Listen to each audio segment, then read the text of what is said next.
احنا ما عندناش مشاكل في اي حاجه. وانا ده الكلام لما الناس بتقول لي كل واحد معاه ورقه بتثبت حقه من شركه المركز الدائم وادي الملوك، على عيننا وعلى راسنا، ما نقدرش نتكلم معاه. لو قال لنا نروح معاه فين هنروح. ماشي؟ هو ده الكلام. انتوا لازم تبقوا معانا، لازم يبقى في ثقه يا جماعه. لو سمحتوا لازم يبقى في ثقه.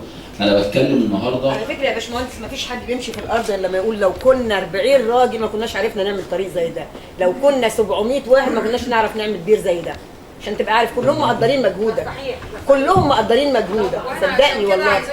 لا انا مش عايزه اتكلم، انا مش هتكلم، مش هدخل في كلام يعني. كله مقدر مجهودك وشايفينه وماشيين عليه. يا جماعه اللي يتكلم يقول لنا اسمه عشان بس ما نعرفش اسماء كتير.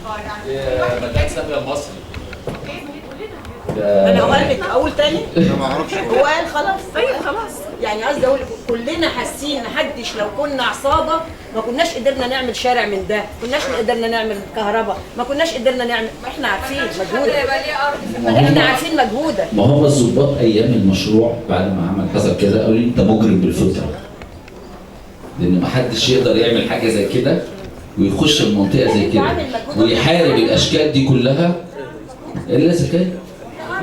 فانا خلاص، بس انا عايز اشوف مجهودي بقى. كل همي انا عايز اشوف مجهودي ده اللي انا تعبت فيه كده، عايز اشوفه ورده وناجح كده. انا عايز افتخر بشغلي، عايز افتخر. واحنا دي كنا